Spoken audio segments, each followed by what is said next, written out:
Hello, and welcome back to the Modeling Success in Action podcast. I'm your host, Jessica, and today I am joined by the fabulous Alex Osan. Now, Alex is an entrepreneur, business development strategist, and technology enthusiast. She is the co-founder of Mi Tierra Latina, one of Canada's fastest growing Latin American grocery chains, and co-owner of Multiservices Vancouver and SA Cleaning Group. Her passion is helping businesses grow through innovation, technology, and great leadership. Welcome to the show, Alex. Thank you, Jessica. It's an honor to be here. And what a great introduction. Yeah. And it's been a long time coming, and I'm so glad to have you on the show because you are going to be like, if that bio didn't tell you something about Alex, like she's a serial entrepreneur. She's always got something going on. I think when I met her, you had like 3 locations of Mi Tierra, and what is it now, 8? Yeah, we're at 8 locations now. Yes. Right. And it's just like, it explodes. So you're going to be just such a wonderful model of what it's like to really like grow a business and to invest in a business and to create something. So that's so very cool. I'm so glad to have you here. So I'm curious, have you always been entrepreneurial? Like, how did it start for you, this business bug? That is a great question. And no, that's the short answer is no. I have not always been an entrepreneur. I don't consider myself as kind of the big idea entrepreneur. I don't come up with like the $1 million idea. So if anybody listening is here to listen for how to create a multi-million-dollar idea, that's not me. But my entrepreneurial journey is more focused on seeing opportunities, looking at businesses, solving problems, and then taking something that's small and messy I can see the opportunity, I can see the potential, and taking that and growing it and implementing systems and growing the business. And so I feel like my entrepreneurial journey kind of started about 12 years ago, doing that exact same thing in NSV when I met my now business partners because I saw something that had so much potential and I saw 2 ladies that were putting in so much time and effort. And then you're comparing that to what I was learning in SFU. And I said, you know what? There is a potential here. So I really was kind of thrown into this journey and I'm absolutely loving every minute of it. But short answer, no, is I went to SFU, I studied business, and I really focused on technology and information systems. But that was kind of my step up because I thought I wanted to be a lawyer. Interesting. And you have so much more freedom and flexibility as an entrepreneur and as a business owner than you would ever have as a lawyer, right? There's so much rules and, protocols and oversight. Yeah, absolutely. Yeah. So, I okay. think So how has it been being in this change of kind of world than you expected to be in? it's very, I want to say challenging, but it's also very rewarding. So as I mentioned, I started in with Multiservices Vancouver. I took them on as a project. So I ended up redoing the website. I ended up getting 100% on the project that I did at SFU at the time. So it was super exciting. While I was studying full time, I was working full time in another job. And as I was getting close to graduating, my business partners kind of said, "Hey, would you want to be a partner in the business?" And so, at the time I said, "Why not?" And you 100% nailed it. It was the flexibility because to me, I love to travel and, I would take my summer semester and I would, go see the world. And so I thought, well, why not do that while also growing a business, while also being a part of something that's, starting to make change in our community. And by that, I mean, is we were growing, we were creating businesses and we were creating opportunities for immigrants to have a place to work and to have the flexibility, to work at nighttime because they were taking care of their kids. So they were changing with their partners and seeing the little changes and seeing the happiness that we were, giving other families and for that flexibility and for those opportunities. To me, that was probably the most rewarding part. And then fast forward many years later, our small company had grown into, doing millions of dollars in revenue, which we're very fortunate. We had an amazing team working with us and alongside us and clients that trusted us.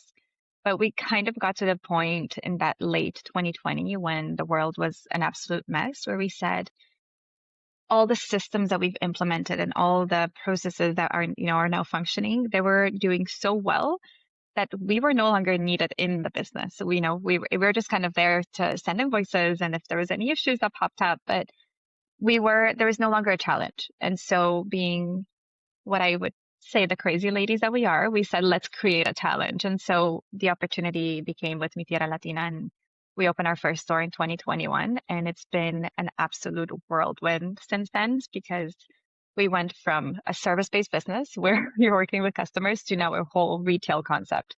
We didn't know what shelving to use. We didn't know what proper labeling techniques were. We had an issue with price tags falling off for like probably the first 2 years of business. So it's definitely something that we've learned along the way. And it's definitely something that's challenged us along the way, but we're very fortunate to kind of be at the spot that we are, where, as you mentioned, we're the fastest growing, probably the only Latin American grocery store chain in Canada. And we want to keep growing from there.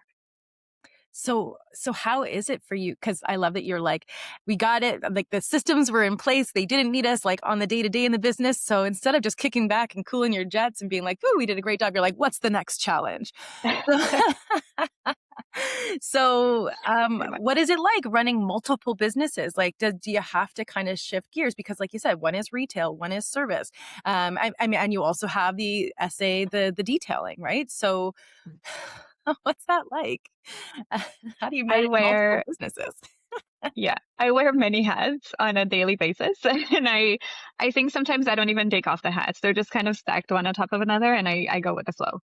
But I love it. I love the challenge. I love the different things that pop up in a day. And I think that's the biggest thing, is choosing to be in an entrepreneurial journey for now a newly company.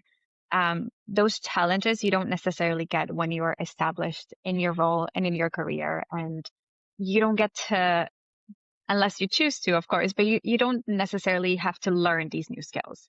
And so, for myself, I thought I would, my life would go and focusing on technology, and I wanted to be a lawyer. And all of a sudden here I am, and you're doing, a little bit of the back work for the accountant and for the bookkeeper to not, want to yell at you at the end of the month and putting all the information together for them, making sure it's neat and organized. And you're doing HR, and you're working with people, and you're doing customer service, because now you have suppliers to, reply to, not just the customers that are having that experience in your store.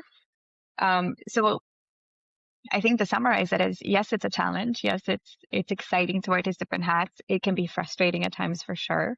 But one of the key things and kind of key takeaways for me is the reason we've been able to be successful is that we show up intentionally, and we show up wanting to make the business better every single day. So I don't think when you take a step back and you look at a business and you say, oh my gosh, they're having so much success, it's not necessarily because, one person had this amazing idea and one person solved this problem. I think that same person or business partners or whoever is involved in the business, every single day they're choosing and they're showing up and they're saying, today I'm going to make this business 1% better. What else can I do? What systems can I implement? Can I change technology? How are my team members feeling empowered? Are they feel like leaders? Do they see career opportunities? And that's kind of what we bring to the table every single day. And we look at how can everything work just a little bit better today. Mm-hmm. I love it. I love it too, that this could be applied to not just businesses, but like anybody's life, right? Be outcome oriented, be really clear on the direction you're going, and then really flexible in your approach, right? Mhm. So like, we Absolutely. know what it is we want to have happen, but every day it's curiosity of like, okay, but what needs to happen to make that happen, right? Like, does something need to shift here? Do we need to do more of this, right? And like, and if I need to put on the bookkeeper hat, I'm going to put that on and not be like, but that's not my role. That's not what, and be really rigid about things, right? Because it's like, do you want this outcome to happen Exactly. or not, right? Yeah, absolutely. Yeah. You absolutely nailed it. So then I'm curious. So then what's been your Hmm. biggest mindset shift as you've been an entrepreneur?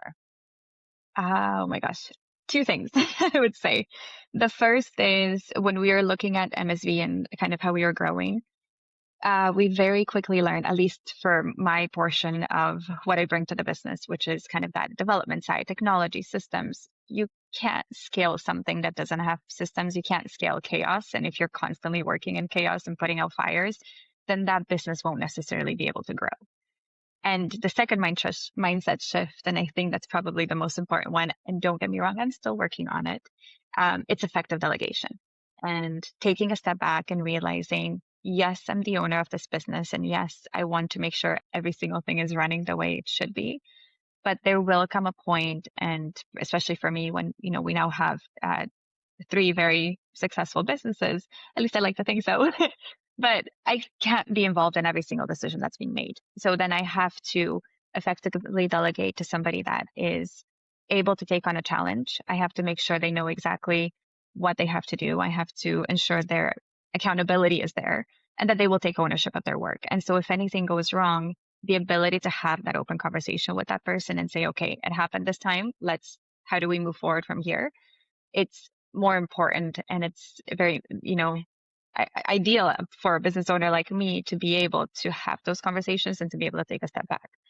Do I always do it effectively? No, I'm very much a control freak, but it is, I think it's that mindset of, I can't be in all the meetings. I can't be in all the events. I can't be in all the chats. And I think we had lunch the other day, and you saw I have, 200, 300 messages unread at any given moment.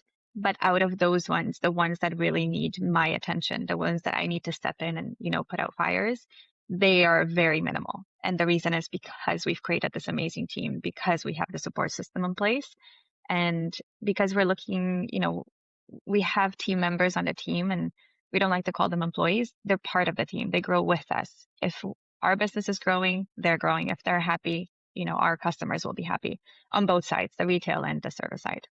Mm-hmm. Yeah. And I mean, that letting go is important for letting the business be scalable, but also for saving you from completely running yourself into the ground. Right? 100%. Trying to do everything. And so if the business Exactly. ever has, the potential to go there, you got to be willing to step back and let loose a little bit, right? And kind of Absolutely. some trust, right? That the person you've delegated Yeah, that task to is going to handle it in a way that's good for the business, right? exactly. Like at the end of the Yeah. day, you can invest in marketing, you can invest in technology, put all the systems in place that you want. But if you want to grow, you're not going to be able to do it all yourself. No. And yes, there may be amazing businesses out there where it's only one person behind it, But if you take a step back, there's always a team behind it. There's always somebody else that is helping. There's an executive assistant. There's, an amazing team. And so for us, 100% it's that. Mhm. And that's going to be, I think, the greatest investment anybody can make is investing in the right people and ensuring that they're trained and ensuring that they know that there's a path upward for them, that they can grow with the company and they're not just, a piece of the puzzle that you're using to make yourself better. Yeah. I feel like when you delegate, you can have the company growing exponentially rather than if it's just one person doing it, because that person has some sort of finite capacity. At some point, there are only so many hours in the day, right? So like Exactly. they're And then like, at the end of the day, if you burn out, you're going to show up frustrated. You're going to have less ideas. You're going to pass that on to your team members. And so if somebody shows up at work and they're grumpy and they're cranky and they're yelling at people and they're not showing up the way that, with the intention of, I want to be a great business owner, then what do you expect that everybody else that's working with you or for you is going to take back to your customers? exactly. Frustration. Yeah. Exactly. Yeah. So what do you do while managing all these different businesses other than, delegating nicely? Is there anything else that you do to help prevent the burnout for yourself? Yes, I do. Yeah. And So I yeah. do. I do. I'm still working on that whole work-life balance thing. I see it a lot. I know it can be 100% achieved, but I think to me it's less about like the perfection of having like equal parts, sleep, working out, family, working, etc. It's more, how do I divide my time in a way that feels intentional? And if I have something that's super important, work related, whether we're opening a new store, whether we just landed a new project, that's going to need a lot more of my attention for this week. So let me be intentional in a small time that I have showing up with my partner, with my family. With that being said, what I do absolutely love to travel when it's possible. It's to travel when possible with my fiance, and we love to travel the world and we love to explore. And when that's not possible, then, we take a step back and we ensure that we have those date nights, and we ensure that we're showing up for each other in a way that feels supportive. And then the other thing, or two things I love to do. First is my true crime podcast. I was actually listening to this before I joined. If ever at any point you take my earphone out or put my phone on speaker, it's always a true crime podcast that I'm listening to while I'm doing my work. Actually, funny enough, I met with a supplier at our office the other day and my phone glitched out for some reason. So he's going through like explaining his products and like how he can beat all these amazing prices for us, and super serious and great meeting. And then my phone all of a sudden was like, and then the body and whatever. So whatever was going on. And I'm like, oh my gosh, this is so embarrassing. But it is a guilty pleasure. And, I listen to it in the background when I'm doing my serious work. And then I always have my Pilates, yoga, working out. It's always in my schedule. I've made that a non-negotiable a little while ago, about a year and a half ago. Mhm. I started kind of a half sabbatical from MSV, and that basically to me, when I was in, running basically on empty, I said, I need to implement things that are for me. And so I started experimenting with all the self-care things, and, baths weren't for me. They're just overly too hot and my mind gets bored. But working out is amazing because you get into a hot room, you have 45 minutes to an hour, there's no phones allowed, there's nothing. And you have an instructor yelling at you to lift harder or go harder on the hit and do all this. And it shuts my brain off, and it's amazing. And I come out of it and I'm relaxed and I feel great. And I feel like my brain has taken that break from like the gears rolling and all the problems and all the solutions that I have to figure out. And it works for me. I highly recommend it. Well, as you were saying that, it was making me, I don't know why I made this connection, but you have pets, so maybe that's why. I do. But it's like, we understand that when you like, they have this prey drive, right? They need to move their bodies. They need to feel Mhm. like they're hunting, right? So just like feeding them kibble and then like not playing with them, they'd go crazy. They get bored. So we have to like do the dangly string thing or the laser pointer, we get to, like fetch. Like we have 100%. to make them move their body. They have to run it like the energy, the intention through the body, right? So that they can feel Exactly. satisfied, right? And so for you, you have so much mental stimulation, right? And you do so much, but your body, right? If you're at the computer or in a meeting for hours and hours and hours, respecting the body enough to realize it's got to like move through it too. And then you feel so relaxed afterwards. 100%. And Yeah. it's definitely something different to have the mental fatigue versus the body fatigue. And the body fatigue I'll take any day Yeah. because you have to push through it and you end up actually coming out more feeling better, more relaxed, and I think a little bit more focused on the business. So it's kind of like, it's like getting the zoomies. You got to get the zoomies out. Otherwise, Exactly. my cat's going to keep me up all night. Yes, exactly. It's the zoomies. And the zoomies exist because in the wild, like that's their Yeah, natural. They need to run it off. Like there's like that satisfaction of the physical and the mental all happening, right? Yeah, totally. 100%. So Yeah. I love that you said it's a non-negotiable to get the exercise in. So how do you decide how you're going to divide your time? Where do you decide what you're valuing, where you're putting your time, your energy, your money?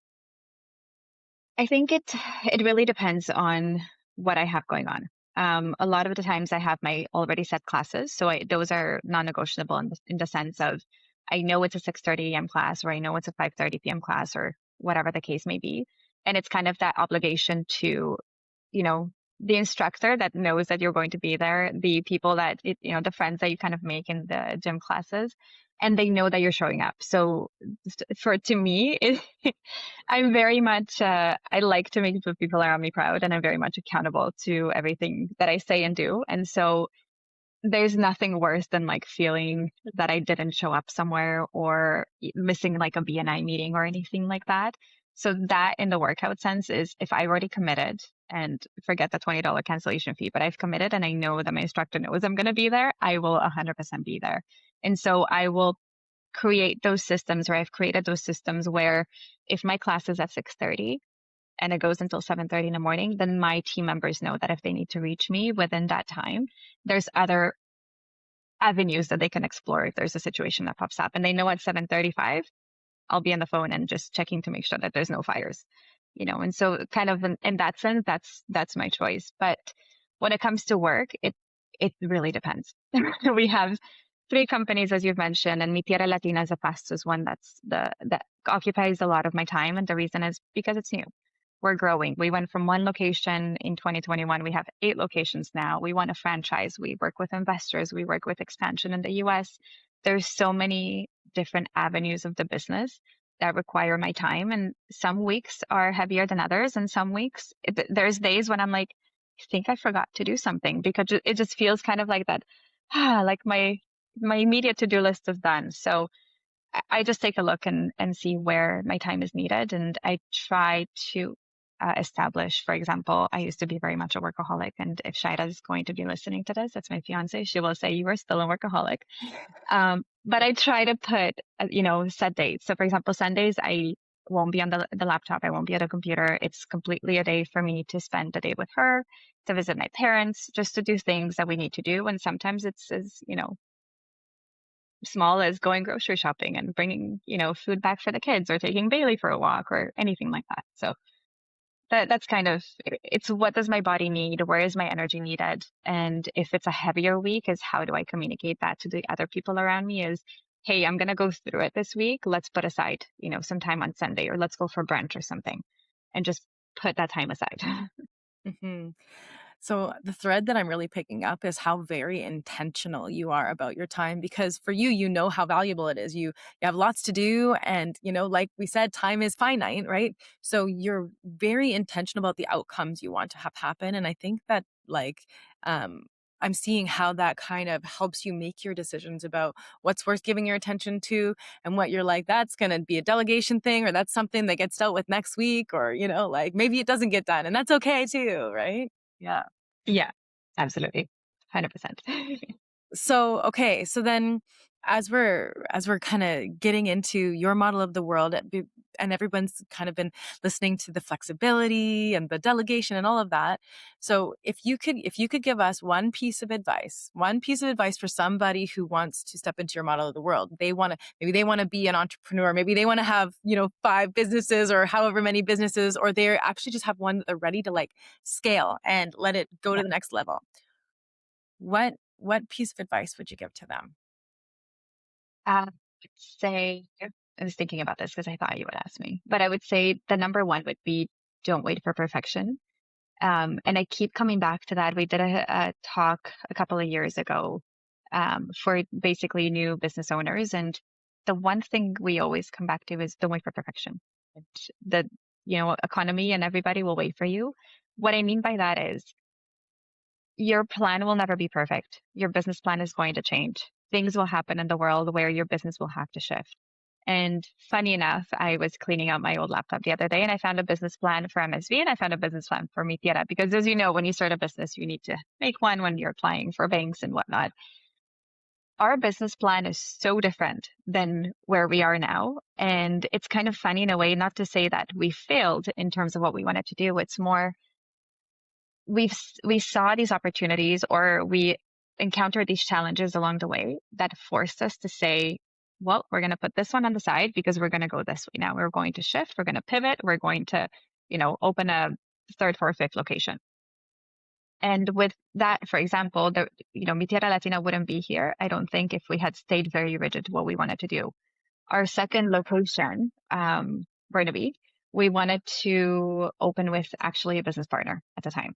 So we had, the first location, it had been open for about 9 months. The community was very happy that we were around, and we're creating this movement of Latin American foods, that somebody had approached us and said, I would like to open a store with you. And we said, amazing. Why not? And we signed the lease. And I kid you not, I think it was like 2 days later that they basically said, nope, sorry, my plans took me elsewhere. I'm going to invest my energy in my other business, and I'm stepping away from this. What do you do?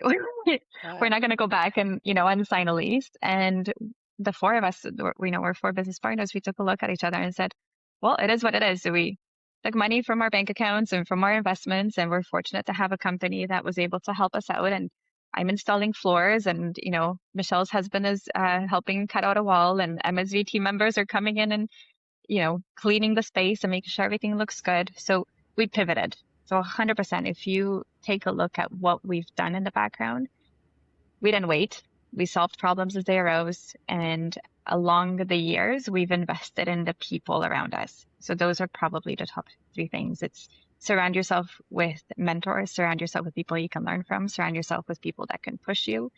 I'm very fortunate. I have, an amazing support network aside from my family, but I'm surrounded by business partners that when we go out for dinner or when we hang out, we talk about work, we talk about our businesses, we talk about our investments, and what else can we do? And that really pushes us kind of outside of that comfort level and of, we've made it. We could have said we've made it with MSV. It was doing really amazing. And we could have just gone from there and, sold a business and probably, gone on to do something else. But instead we said, let's create a movement. Let's open a store. And life kind of took us elsewhere. But had we stayed rigid to that business plan, I don't think we would have been here. So 100% create, yes, create your business. Yes, focus on that, but go with the flow in the sense of, your plan is going to change. Opportunities will come up and you have to kind of gauge, okay, this one's going to be a good one.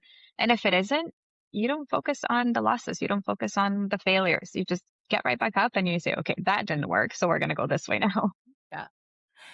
And I think a lot of people do circling back to what you said at the beginning is not waiting for perfection, taking action anyway. Yeah. Because a lot of people are like, they're going, I know failures is a possibility. So they want to plan for every single possible, they're like, I need all my contingency plans and I need a way to deal with every single one of them before I'm ready to take action in any way. Right. And they're not thinking about flexibility and pivoting and Exactly. yeah. 100%. And you know what? I 100% was like that when I met my business partners. It's really funny because I think one of the comments was, Alex, like, why are you so negative?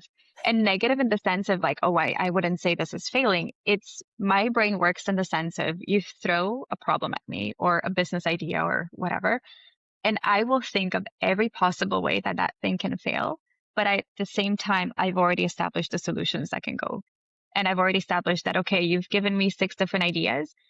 3 of them are really good. Let's jump on those first. And then we'll just, put the other 3 in the back burner and hopefully these 3 will pan out. So in that sense, it's, 100% like you said, it's not focusing on what can fail and let me take all the contingency plans.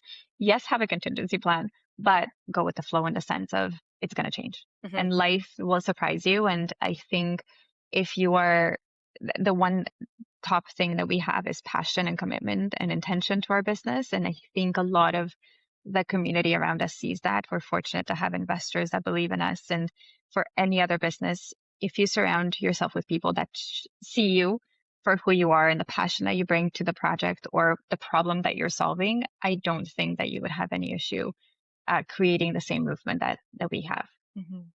So you have a passion and a super clear vision, and then everything else just falls into place the way it needs to. Don't get me wrong, there's frustrations, but yes. Well, yeah, right. 100%. I mean, the failures happen, right? The ups and downs happen, exactly, right? But it's having the clear vision that I think is probably the thing that keeps you continuing to get up after those failures because you know where you're going, right? Exactly. And I always, I love the example of you put the destination in Google Maps, but if you hit construction, you don't just pull over and go, well, I guess I'm not getting there. You reroute, right? Like you go around. You find a bad Cali, you do a U-turn, you do something. Exactly. You don't just go, well, right? But a lot of people, they treat roadblocks in life like setbacks, failures. They treat it like, well, I guess I'm just not supposed to have or do or create the thing that I was going towards. And so that is like, sorry. That is exactly what I don't like is when somebody says, well, it's because, the life doesn't want me to have it or life doesn't want me to get it. I get it. And I 100% believe that what you put out in the universe, you attract, which is why that mindset is so, so important. Because if you are constantly saying, well, there's a roadblock, it just means that I'm not supposed to get it. Well, no, it just means you're supposed to find a different way around it. And you're not supposed to have it that way, right? Yeah, exactly. And that's okay, right? Yeah. So, exactly. Oh, Alex, I knew you were going to be an awesome model. Thank you so, so, so much for coming on the show today. This was fabulous. I hope that everybody who is listening today got a nugget, something they can take away here and start to step into your model of the world a little bit, because really we would all love to have the kind of success and movement power that you've created here.